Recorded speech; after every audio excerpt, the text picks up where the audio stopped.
Amen. Amen. Grande est notre joie Furaha inakuwa kwetu de vous avoir nombreux ce matin. ya kuniona tena tele asubuhi ya leo. On s'est vu l'année passée, Tulionana mwaka kupita, dimanche passé, mjumbe kupita. et Dieu a permis que nous puissions traverser cette année. Mungu aliruhusu wewe na mimi tutambuka hii mwaka. Nous sommes allés à l'autre bord. Tunaenda mungambo ingine. Amen. Amen. Nous étions à une autre rive Tulikuwa ngambo et ingine, nous avons traversé de l'autre côté. hapa tunatambuka mungambo ingine. C'est uniquement par la bonté de l'Éternel. Inakuwa ni kupitia mwema wake. Amen. Amen. Nous vous saluons tous dans le nom de notre Seigneur Jésus-Christ. Tunamisalimia mjina ya Bwana Yesu. Vous qui êtes nombreux ce matin Mwe mnakuya mwingi asubuhi ya dans leo. notre merveilleux temple armé des bâtisseurs de Christ. Mu kanisa yetu mwema jeshi ya bajengaji Et ya vous Kristo. qui êtes en train de nous voir sur le petit écran, Na bale banakuwa bena tuangalia kuma ekran yabo. est-ce qu'on peut ajuster la caméra? Est-ce que banaweza kutusaidia yako kutengeneza kamera? La caméra n'est pas ajustée. Amen. Amen. Vous qui êtes nombreux qui nous suivez en direct. Bale banakuwa bena tufuata mu direct. Amen. Amen. Donc nous sommes contents de vous avoir nombreux. Tunakuwa na furaha kuya na moyo tele. Amen. Amen. Amen. Amen. Pendant que tu t'es levé le matin, Wakati ulamuka busubuhi, tu t'es rendu compte seulement que tu es vivant. ulishtuka keke umujima Tu n'as pas corrompu Dieu. au kukate Mungu milomo kamwe. Amen. Amen. Tu as eu le souffle de vie gratuitement. Ulipata pumuzi kwa bure. En ayant le souffle de vie, Ukupata kwa pumuzi, Dieu aussi a communiqué un message pour toi. Mungu na ye anapeleka mjumbe njoo yako. Ce message ne sera pas long, Mjumbe itakuwa mrefu, mais c'est un message qui peut te permettre de méditer pendant toute la journée. itakuwa ni mjumbe itakusaidia kuwaza pale yulu mshiku yote C'est le mzima. signe d'un nouveau départ. Inakuwa ni alama ya mwendo mpya. Amen. Amen. Une année nouvelle, Mwaka mpya, un vent nouveau, pepo ya mpya, une vision nouvelle, onyo mpya mais aussi un nouveau message. na mjumbe tena ya mpya. Amen. Amen. Et ce message, nous l'avons commencé depuis à la veillée. Tulianza hii mjumbe tangu veye. Amen. Amen. Est-ce que nous pouvons nous lire? Est-ce que nous pouvons nous tenir debout Tunaweza kushimamia yulu. avant d'énoncer le thème du mois? Nous allons prendre Genèse 32, 24 à 30. Genèse 32, 24 à 30. La presse, si vous êtes prêts. Genèse 32, 24 à 30, la Bible dit: Amen. Jacob demeura seul, alors un homme lutta avec lui jusqu'au lever de l'aurore. Voyant qu'il ne pouvait pas le vaincre, cet homme le frappa à l'emboîture de la hanche. Et l'emboîture de la hanche de Jacob se démit pendant qu'il luttait avec lui. Il dit: Laisse-moi aller, car l'aurore s'élève. Et Jacob répondit: Je ne te laisserai point aller, que tu ne m'aies béni. Il lui dit: Quel est ton nom? Il répondit: Jacob. Et il dit encore: Ton nom ne sera plus Jacob, mais tu seras appelé Israël, car tu as lutté avec Dieu et avec des hommes, et tu as été vainqueur. Jacob l'interrogea en disant: Fais-moi, je te prie, connaître ton nom. Il répondit: Pourquoi demandes-tu mon nom? Et il les bénit là. Jacob appela ces lieux du nom de Péniel, car, dit-il, j'ai vu Dieu face à face et mon âme a été sauvée. Est-ce que nous pouvons acclamer pour la parole de Dieu? On peut Tunaweza s'asseoir. kupigia sauti ya Mungu mikono na tuikale. Amen. Amen. Ce matin, Dieu t'a communiqué un nouveau message. Asubuhi ya leo Mungu atakupatia mjumbe ya Et sasa. ceux qui étaient avec nous depuis la veillée, Bale barikuwa na sie pamoja Dieu nous mshiko wa avait déjà kesha. communiqué un nouveau message pour ce mois. Baleta mjumbe ya sasa juu ya hii mwezi. Amen. Amen. Nous avons tiré ce message dans ce texte. Hii mjumbe tulitosha mkitabu ya L'histoire, c'était l'histoire de Jacob. ilikuwa ni hadithi ya Jacob. Alors que Jacob était au point de se rencontrer avec son frère. Jacob alikuwa mabambano abambane na ndugu yake. Lui qui avait volé son droit d'aînesse. Ye ule riba baraka yake. Son frère savait que Jacob, son petit frère, allait le rencontrer. Ndugu yake alijua kusema Jacob ena kwenda abumbane naye. Il s'apprêtait à le rencontrer un jour. Aranza kujitayarisha benda bakabumbana siku moja. Sûrement, il n'avait pas un bon plan contre lui. Ashikukuwa na matayarisho mzuri juu yake. Mais Jacob, sachant que l'heure était arrivée Jacob mkujua ke saa ilifika pour se rencontrer avec son frère, juu ya kubumbana na ndugu yake. qu'il avait volé le droit d'aînesse, Ule aliiba baraka yake. son cœur était angoissé. Roho yake ilikuwa ya kuumiwa. C'est Amen. Amen. C'est au milieu de cette peur-là, Muile boka mule, de cette confusion-là, muile kuvuruka kule, pendant la nuit, bushiku il y avait un homme qui s'était présenté à Jacob. kulikuwa mtu moja alitangulisha mbele ya Yakobo. C'est alors que Jacob s'était retrouvé seul. Ndio pale Yakobo alikuwa yeye moya. Amen. Amen. Amen. Amen. Ce jour-là était très important pour lui. Ile siku ilikuwa ya kawaida sana mbele ya Jacob. Amen. Amen. J'ouvre une parenthèse pour te dire, Mimi nafungula ruketo moja kukwambia Dieu vient souvent dans la vie d'une personne Mungu anakuyaka maisha mtu lorsque la personne se retrouve seule. kama mtu analikuta yeye moya. Amen. Amen. Lorsque tu es entouré par des bien-aimés, Kama huku wakuzunguruka na bantu souvent tu ne vas pas remarquer la présence de Dieu. hautavumbula uwepo wa Mungu. Amen. Amen. Par ta famille, Kupitia jamaa yako, par tes amis, kupitia banduku yako, là tu ne vas pas déceler bien la main de Dieu. hautavumbula wala hautaona mkono ya Mais Mungu. lorsque tu te retrouves seul, Wakati unalikuta we moya, comme Jacob était seul, sa vile Yakobo alikuta ye moya. Amen. Amen. Comme Daniel était seul dans la fosse au lion, Sa vile Daniel alikuwa ye moya mujimi wa basimba. Amen. Amen. Comme David était seul dans la vallée de l'ombre de la mort, Vile na ye Daudi alikuwa ye moya mubonde wa mauti. c'est alors que Dieu vient vers l'homme. Ndio pale Mungu anakuyaka mbele ya C'est mtu. alors que le secours de l'homme de Dieu se présente. Ndio kwa maana Mungu analitangulishaka. Amen. Amen. Amen. Amen. Jacob se retrouve seul. Jacob alikuta ye moya, Et alors là, il y avait un homme. pale palikuwa mtu.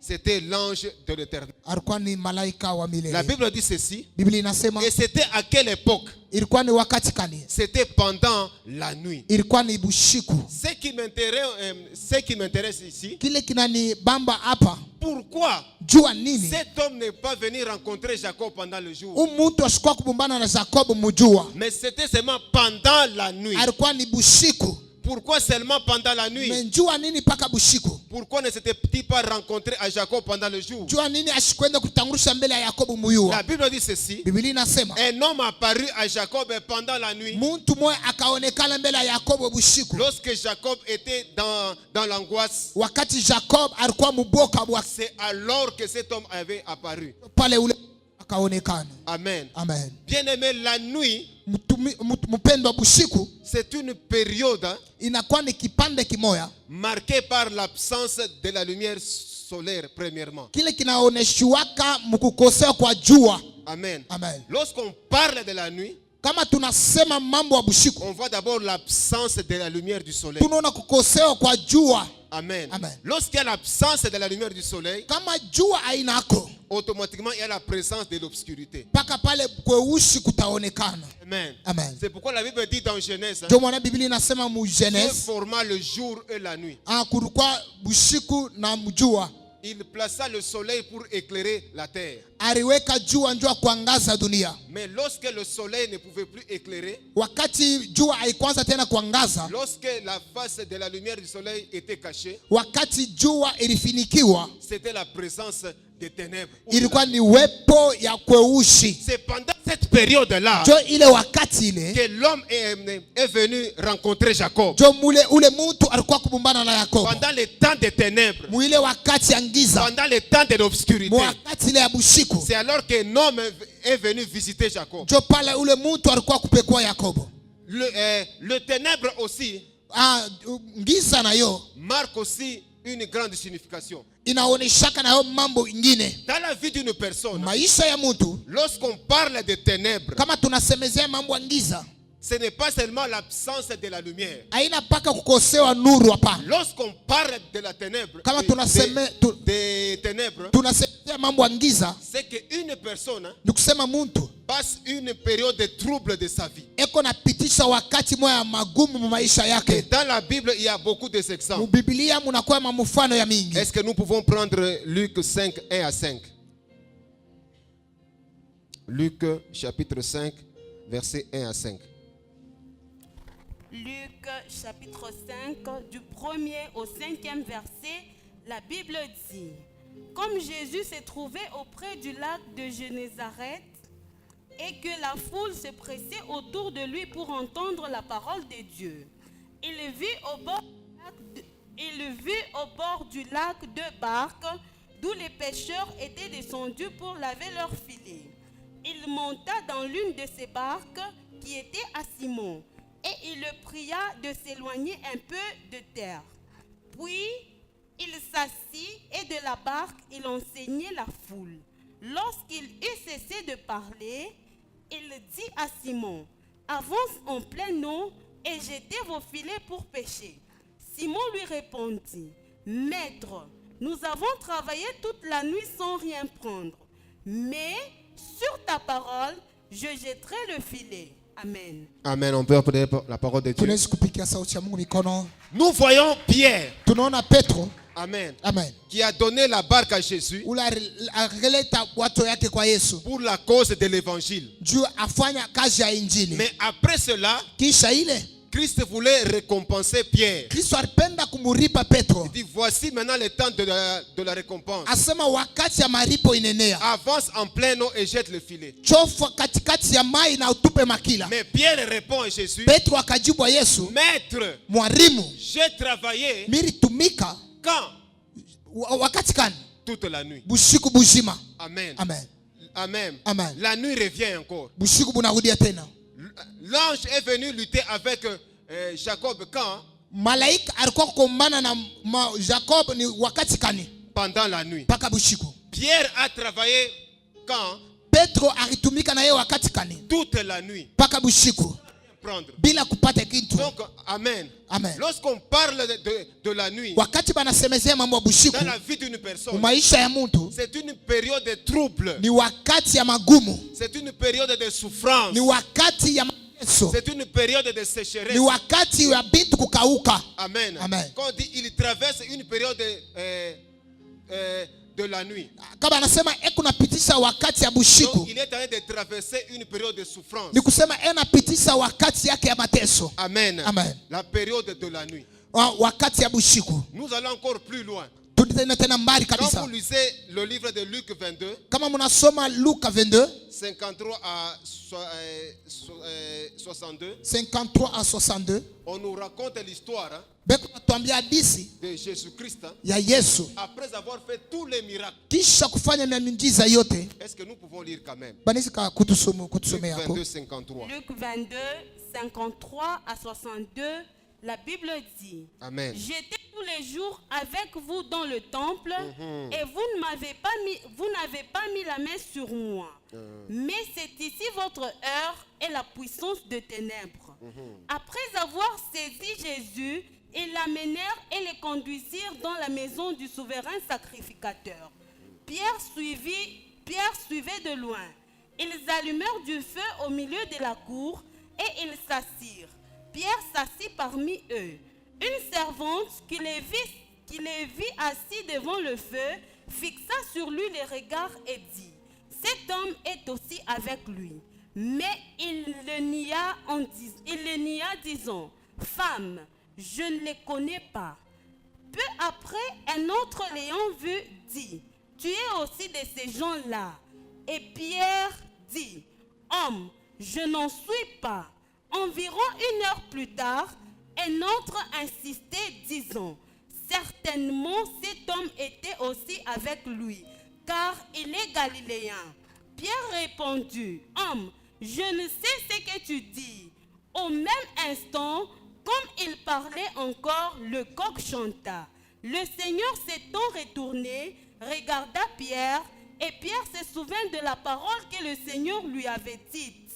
Avant que le coq chante aujourd'hui, tu me régneras 3 fois.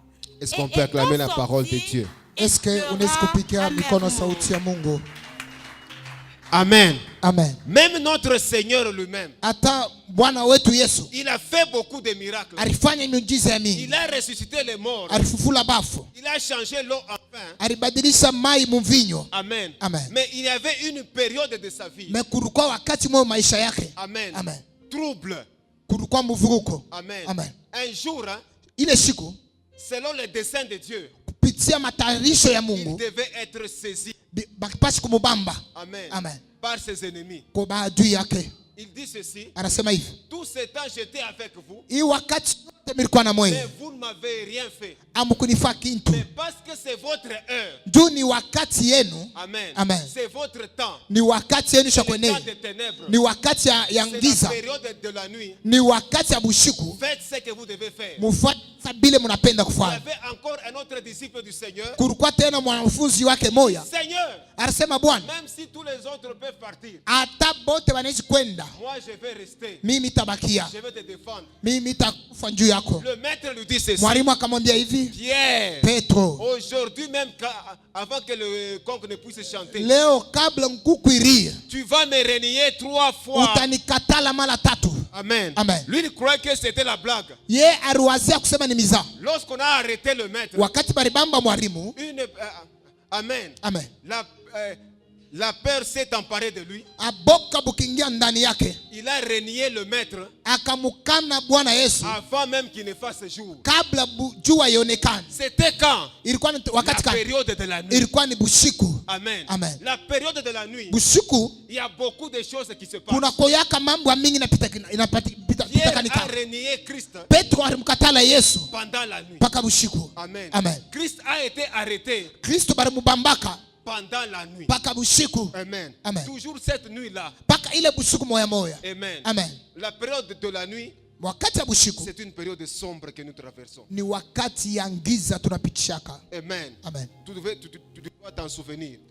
We ukumbuke. Je me rappelle encore Mimi l'histoire namikumbusha tena hadithi d'une des 2 femmes ya banamuke bawiri à l'époque de Salomon mu wakati ya Salomo. qui dormaient dans une même maison. Bakaanza bakalala nyumba moya. Chacune avait son enfant. Kila mama alikuwa na mtoto yake. Mais il y avait une, Me kulikuwa moya pendant la nuit encore, bushiku tena elle s'était couchée sur son enfant. alilalia pa mtoto yake. En se couchant sur son enfant, Mukulalia mtoto, elle a tué son enfant. mtoto anakufa. Et c'est encore pendant la même Ni nuit mpaka bushiku moya moya qu'elle s'était levée. alilamuka, Elle a changé son enfant qui était mort avec celui qui était vivant. anaenda kubeba mtoto wa benye muzima, anabeba wake wa kufa C'était racha. toujours quand? Ilikuwa yaka ni wakati kani? Pendant la nuit. Mpaka bushiku. Amen. Amen. La nuit Bushiku marque une période sombre inaoneshaka kipanda moja kiangiza dans l'histoire de tout homme. amu hadisi ya kila mtu. Mais ce qui est important, Kile kawaida c'était toujours pendant la nuit ilikuwa ni mpaka bushiku que Jacob ke Yakobo avait lutté avec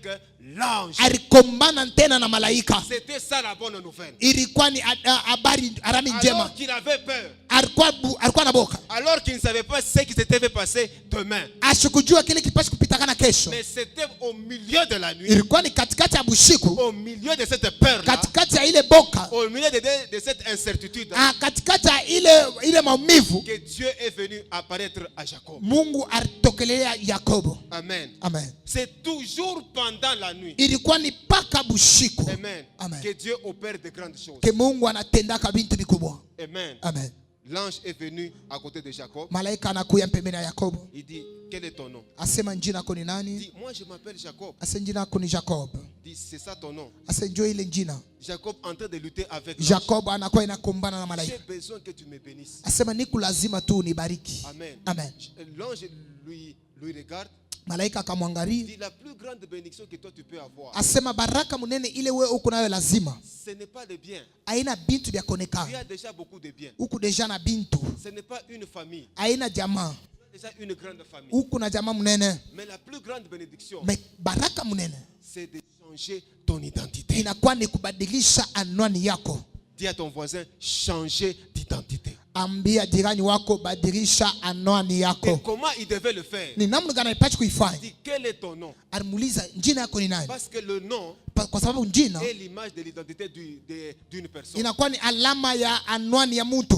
Quand on dit Kasongo, Kama banaita sema Kasongo, donc on identifie une personne X par son nom. ni kusema mtu fulani tunamjua kupitia ile njina Et yake, chaque nom a une signification. na kila njina iko na mfano yayo wala namna yako kusema. Lorsque tu entres dans les Écritures, Ni kusema kama ingia kwenye andiko, les Juifs ne s'amusaient pas. abayuda abakwanza kucheza, On ne pouvait pas donner un nom au hasard comme ça. abakwanza kukaburiane manjina kwa bure hivi. Tu te réveilles le matin Unalamuka tu busubuhi avec ton épouse, na bibi yako, dis cet enfant va asema huyu s'appeler mtoto Il va s'appeler Benjamin par exemple. Tumuita tu asema Benjamin. Non, on va l'appeler Ilunga. On se rappelle de notre oncle là, Asa tutamuita Ilunga, tuanza kukumbuka ule myombati ule. qui était un grand chasseur. Ule alikuwa chasseur munene. Non, non. Quand Apa. tu lis l'histoire de la Bible, Kama unasoma hadithi ya Biblia, Amen. Amen. La plupart bantu bamingi, des hommes que Dieu a choisis, bale bantu Mungu alichakula, Dieu Mungu ye moyo prenait le soin akaanza kubeba de soin donner même le nom avant leur naissance. ya kuleta manjina yabo kabla bazarikwe. Amen. Amen. Même c'est Moïse là, Hata Moïse, la fille de Pharaon, mtoto wa mwanamke wa Farao, elle n'a pas prononcé son nom comme ça. ashikubebe jina paka hivi. Il dit, on l'appellera Moïse, Asema batamuita ça Musa, signifie tirer des eaux. wa kusema barimtosha pamai. Amen. Amen. L'ange Gabriel vient Malaika anakuya Gabriel devant Marie. mbele ya Maria. Cet enfant s'appellera, Asema ule mtoto ataitiwa, il s'appellera Jésus-Christ. ataitiwa Yesu Kristo. Signifie le sauveur. Ile inaitiwa kusema mwongozi. Il vient chez Élisabeth. Anakuwa kwa Elizabeth, Cet enfant s'appellera Jean. akamwambia huyu mtoto ataitiwa Yohana. Avant la naissance Kabla kuzarikwa d'une personne importante, ya mtu wa mafua, Dieu prenait toujours le soin Mungu anabebaka mipango d'annoncer le nom à l'avance. ya kutangaza njina kabla ule mtu azarikwe. Parce que derrière le nom, Juu kunyuma ya il njina y a un esprit qui l'accompagne. kuna kuyaka roho inasinikisaka C'est njina. pourquoi toi, Ndio kwa maana wewe, Amen, Amen, tu dois faire attention. bilabidi ukebange. Amen. Amen. Lorsque tu as un enfant, Wakati kuna mtoto, pose la question au Saint-Esprit. liza Roho Mtakatifu, Cet enfant, il s'appellera qui? huyu mtoto nitamuita nani? Tu as l'Esprit de Dieu en toi. Kuna roho ya Mungu ndani yako. Amen. Amen. Il va te révéler. Naye atakufungulia. Amen. Amen. Ton nom ne sera plus Jacob. Asema njina yako haitakuwa Jacob. Pourquoi? Parce que Jacob Juu kwa sababu Jacob signifie un tricheur. ni kusema mjambazi, mwizi, Quelqu'un qui vole. ule unaiba. Et la vie de cet homme Na maisha ule mtu était caractérisée par le vol ilikuwa isha konekana paka kubwizi et la tricherie. na kuibia. Pour avoir la bénédiction de Jua son père, kupata baraka ya baba yake, il a fallu l'implication de sa mère. binabidi mamake na yeye ingie Faire des trucs pour avoir la bénédiction. afanya mambo fulani juu Jacob apate baraka. Lorsqu'il se retrouve chez son oncle Laban, Wakati alikuta kwa muyombake Laban, pour avoir des brebis, juu akuya na bankondo, il fallait faire certains trucs. binabidi afanye tena mambo mwa fulani. Amen. Amen. Pour qu'il puisse tricher à avoir de la bénédiction. Juu ibie ko apate baraka. C'était à cause de quoi? Ilikuwa kupitia nini? L'identité de son nom. Anwani ya jina C'est yake. pourquoi l'homme a dit ceci. Ni kusema mtu anasema hivi, Ton nom ne sera plus Jacob. jina yako haitakuwa tena Yakob. Que cela signifie tricheur. Ile inaitiwa kusema wa kuibiria. Je le change Mimi naibadilisha en Israël. kwa Israeli. Amen. Amen. Au lieu d'être tricheur, Njoo ukuye tu mtu wa kuibia, mais tu seras vainqueur. me utakuwa mshindaji. Car tu as lutté avec Dieu, avec les hommes. Kwa sababu unakombana na Mungu na bantu Et tu as été vainqueur. na unatokea Tu mshujaa. t'appelleras désormais Israël. Batakuita hapa sasa Israel. Amen. Amen. Et Jacob a pris le nom d'Israël. Na Jacob anabeba jina ya Israel. Amen. Amen. Depuis ce temps-là, Kile tu ile wakati jusqu'à présent, jina leo, c'est un peuple ile taifa entouré de plusieurs nations arabes, ikuna mataifa mingi shabazunguluka ya baraba, mais qui n'a jamais été vaincu. me abaya bawinaka. Pourquoi? Jua Parce nini? que Dieu avait changé leur identité depuis leur ancêtre. Kwa sababu Mungu alibadilisha anwani yabo tangu zamani. Amen. Amen. Tu ne seras plus tricheur, Hautakuwa tena ule wa kuibia, mais tu seras vainqueur. me utakuwa mshindaji. Mais avant de faire cela, Kabla kufanya ile, ce qui m'intéresse, kile kinakuwa avant de kinaniterese, procéder cela, kabla kuendea mwili, la Bible dit ceci, Biblia inasema en luttant avec l'ange. mkukombana na malaika. Amen. Amen. L'ange l'a frappé à l'emboîture. Malaika akamupika mkifuno. Amen. Amen. Et automatiquement, il y a eu un mouvement. Na kukafanika mambo moya L'os de l'emboîture s'était disloqué. wakati kifuno kivunjika. Amen. Amen. Donc il a brisé Jacob Anavunja Jacob avant de changer son identité. kabla abadilisha anwani C'est ce yake. qui m'intéresse aujourd'hui. Jo kile kinakuwa kinaniangalia mimi leo. Amen.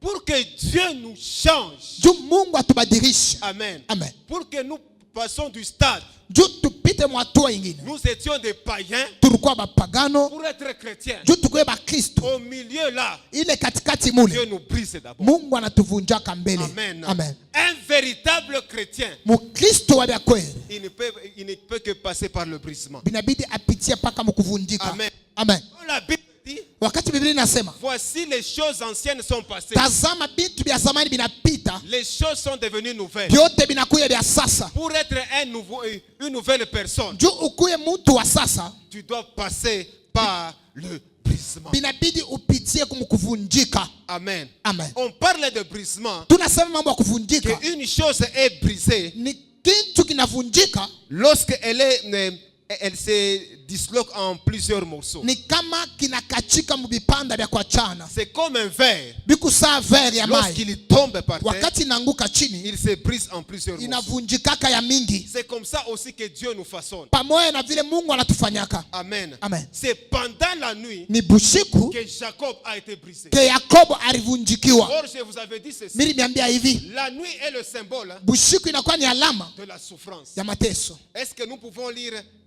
Ésaïe 53, le 10e verset?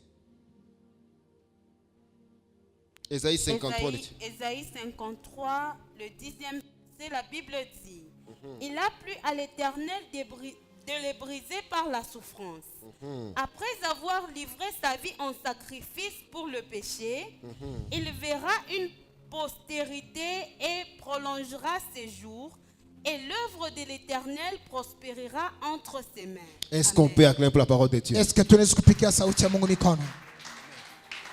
Je disais ceci. Bila kusema hivi, La nuit, bushiku c'est la période sombre de toute une personne. ni kipanda moyo keushi mu maisha ya mtu yote. La nuit Bushiku peut symboliser la sécheresse. bunaweza kuonesha mambo ya kukauka. La nuit Bushiku peut symboliser la souffrance. bunaweza kuonesha mateso. Et la Bible dit ceci. Na Biblia inasema Il a plu à l'Éternel ilipendeza wa de milele le briser par la souffrance. ya kumuvunja kupitia Là, on mateso. parle de Christ. Pale beko nasema mambo ya Et Kristo. toi et moi, Wewe na mie nous venons de Christ. tunatokea kwa Kristo. Bien aimé, pour que Dieu change notre identité, Mpendo njoo Mungu abadilisha anwani yetu. il utilisera toujours la souffrance quelque part. Atakuchungia paka mateso wakati mmoja hivi. Cette souffrance, Na ile mateso c'est peut-être une maladie. inaweza kuwa magonjwa, Tu prends les médicaments, unabeba madawa mais tu tardes à être guéri. me autunziwe. Comme cette femme en perte de sang Sa ule mwanamke anaanza potesha damu pendant au moins plus de 12 ans. mu miaka 12 ans. Amen. Amen. Amen. Amen. Elle continue à prendre des médicaments. Eko naendelea kubeba madawa Elle yake. a fini même toute sa fortune. Anaisha butajiri bwake bote. Finalement, elle est devenue isolée. Anakuya mtu wa kuwekea upekee. Dieu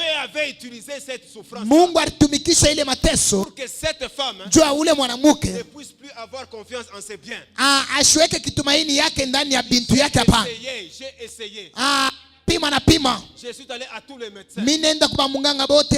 Amen. Amen. Parce que si Juu kama tu elle avait reçu la guérison, alipata matunzo. amen. Amen. À la première consultation, Wala mkutunzio kwa kwanza, cette femme ne pouvait pas voir la nécessité d'aller vers Jésus.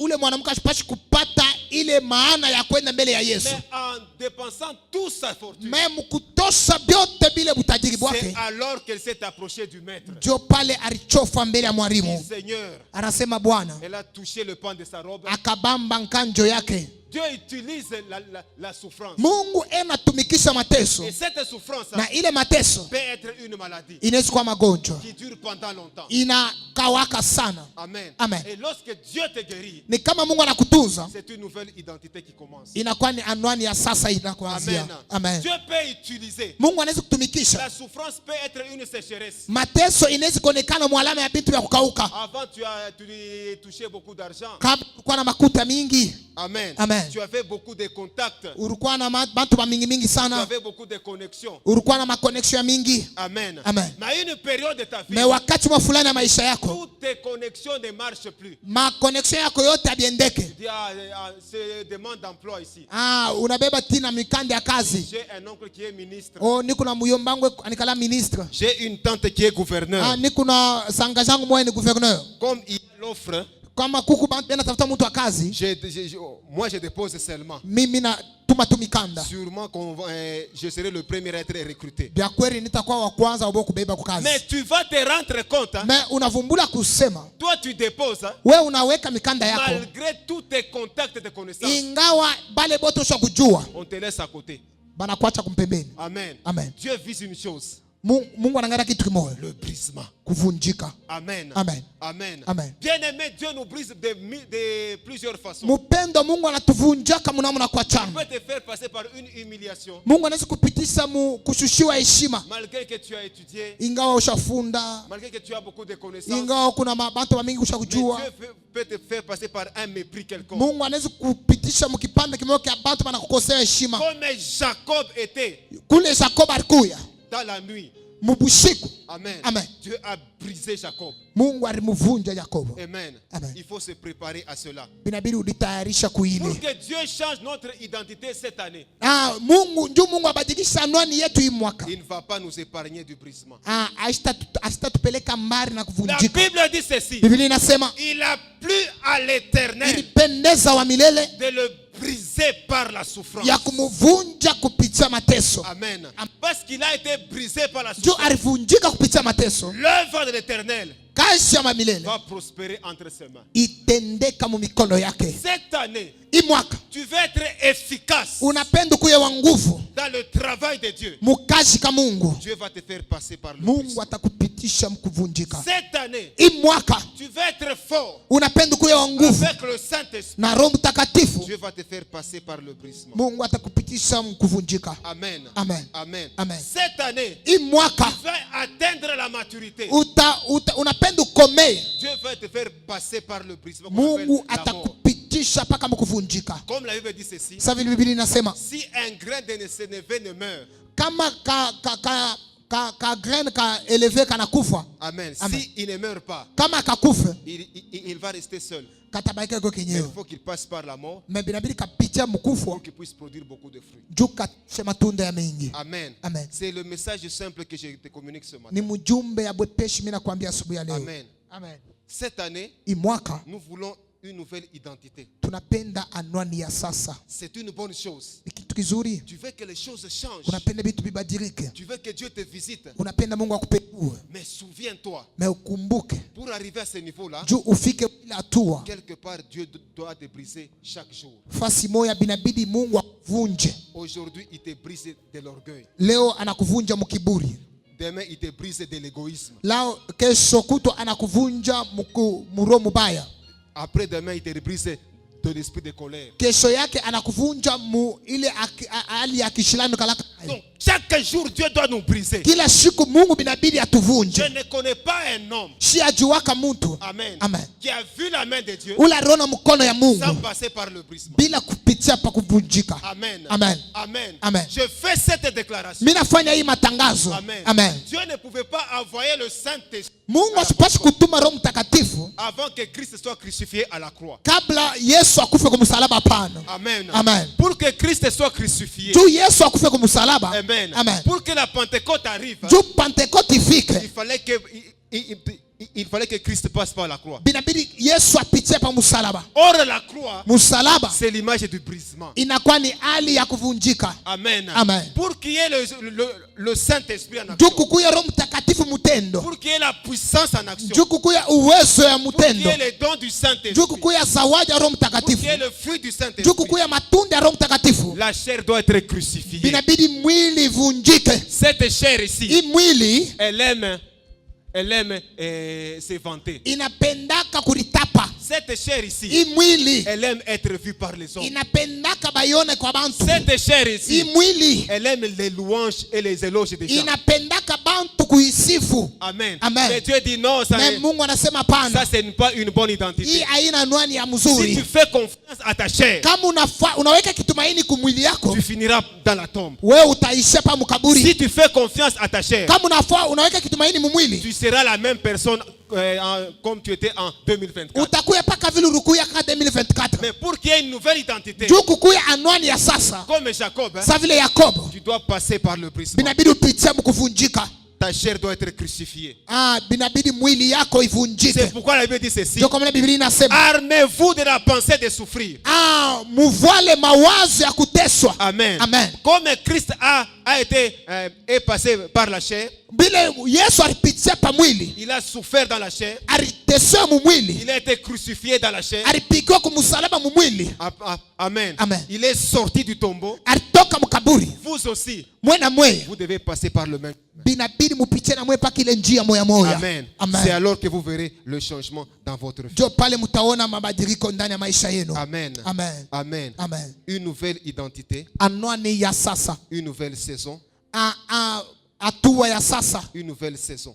Hatua ya sasa. Quand on dit changement d'identité, Kama tunasema kubadilikisha kwa anwani. amen. Amen. On voit changement de caractère. Tunaona mifano kubadilika. Amen. Amen. On voit changement de comportement. Tunaona mifano kubadilika. Amen. Amen. Si tu as les mêmes comportements, Kama kuna mifano moya moya, cela signifie que ton identité n'a pas changé. ile inaonesha kusema anwani yako haibadiliki. Tu as les mêmes habitudes. Ukupaka na bitu bimoya moya, Cela signifie ile inaonesha que kusema ton identité n'a pas encore changé. anwani yako haibadilika kamwe. Amen. Amen. Amen. Amen. Et Dieu veut nous changer aujourd'hui. Na Mungu anapenda kutubadilisha leo. Amen. Amen. Dieu a dit à Simon, Mungu anamwambia Simon, tu ne vas plus t'appeler Simon, abatakuita tena Simon. qui signifie roseau, Ile inaonesha ke rozo, très fragile.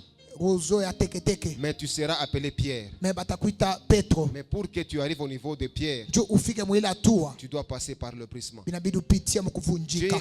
Dieu a dit à Saul, Mungu anamwambia Saul, amen, amen, pour que tu sois appelé Paul de Tarse, jo bakuita Paul de Tarse, tu dois passer par le brisement. binabidi upitie mkuvunjika. Amen. Amen. Comme il a fait avec Jacob. Sa vile alifanya na Yakobo. Nous sommes dans une nouvelle année. Tuko mwaka ya sasa. Dieu veut changer notre identité. Mungu anapenda kubadilisha anwani yetu. Pendant que tu te tiens debout, Wakati unashimamia nous yulu, sommes déjà à la fin. tunafika kumwisho. Tu as écouté ce message. Unashika hii mjumbe, Ça a percuté ton oreille.